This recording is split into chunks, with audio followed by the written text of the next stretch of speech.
First trapping video of the year for 2018-2019. This is my first beaver of the year. It is October 4th. Season is not open here in Newfoundland yet. Won't be open for another couple of weeks. This is a nuisance removal beaver that was on my line. The bugger had been cutting down some birch trees and knocking them across a popular woods road where there's a lot of cabins. The cabin owners were complaining. So I went in and set out a trap last night, and went in tonight and checked it, and Mr. Beaver was in the trap. All I did was I caught him right across the back of the head here. I don't know if you can see, right across the back of the neck there. Fair sized beaver. All I did was break down the dam and let the water run out, and then set the trap on his entrance of his house with and threw a couple young apps that I had rounded out around, and I said, well, he'll go to get those apps now, and he'll eat them. He'll either eat them or use them for the dam, and he'll swim through the track to get at them. And sure enough, 24 hours later, came back and Mr. Beaver's dead there.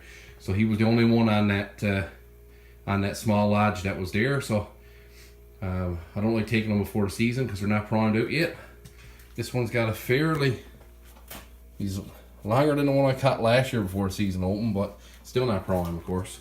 Another month or so, another few weeks, they'll be primed out. But yeah, it was exciting just to start trapping. To get back into it. You never get sick of trapping, of course. And if those of you who's been wondering what I've been up to lately, yesterday I killed my 2 pigs. We got 2 big pigs back in June, and we killed them yesterday. And one dressed 175, and the other one dressed a little over 200. So one was the big dominant one, and he was pushing the other one away from the food with quite a bit. But they still weighed out good, and especially for 14-15 weeks old. So that'll be our fresh pork for the winter. And 3 weeks ago, we shot 2 caribou, my father and I, out on Fogo Island. So actually, it was three of us out there, my father, my brother, and I. So we're splitting the 2 caribou 3 ways. So I got a little bit better than a half of a caribou as well this year for meat. So we got pork and we got caribou and we got cod, because the summer we were out catching cod. We got 20 or 30 pounds of cod fish and britches and tongues and all that. So we got our fish and we got our caribou and we got our pork, and we got 2 gallons of blueberries. The blueberries weren't as plentiful this year, so we got 2 gallons of them. Last year we had 5 gallons.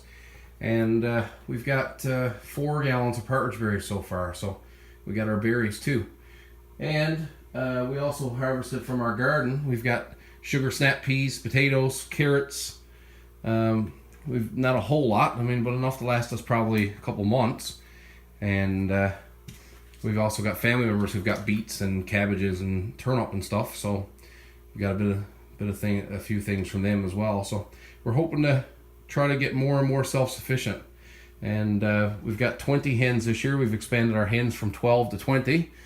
So now that I sell a few eggs, I get 20 eggs a day. So I sell the eggs, and it helps pay for their feed, and pays for their feed, and so they're looking after themselves, and we've got lots of eggs kicking around. So we can afford to give a couple dozen away a week and sell 7 or 8 dozen a week. So yeah, so that's what I've been up to. So here's Mr. Beaver, and of course I've got all my old pork guts, the heads and the lungs and all that there, and I'm gonna cut the brains out of the heads and use them for tanning, and I'm going to eat the tongues, and my brother wants the cheeks, but everything else besides the head is going to go out into the bait stations, so I'll get them primed up early this year.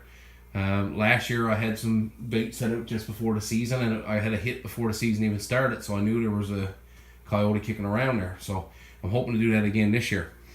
Anyhow, take care. So I think I learned a valuable lesson about myself tonight. I don't have a whole lot of time out here. I've got a sick little girl in the house, and of course I don't know when I'm going to have to go in. So I decided tonight I was going to try to time myself, and I've always I've never ever been a person that tries to go fast when I'm skinning. I always take my time, and if it takes me 2 hours, well, you know what, it's something I enjoy, and I really don't care how long it takes. But I did this one in about 15 minutes, a little bit more than 15 minutes, 15, almost 16 minutes. And it's pretty fast, like for me. I know there's people that do it a lot faster. And I learned something about myself. I can do it in 15 minutes. But if I'd taken the normal 25 minutes that I normally take, I'd have a lot less fleshing to do. So I did it in 15. I shaved 10 minutes off, but I got every bit 10 more minutes fleshing now because of it. So it's better for me in the future. Take my time, go closer to the skin, and take off more meat as I'm going. So so again, it's all a learning process, and I can do them in 15 if I was in a bind, if I was out in the woods and I had to skin them or something. But I think I'll just, if it takes 25 or half an hour to do it, well, big deal. So it's not too bad of a pelt. It's not prime, but there's definitely some longer hairs on it than the ones I had last year this time. So we did have a couple days of frost. So anyhow, take care.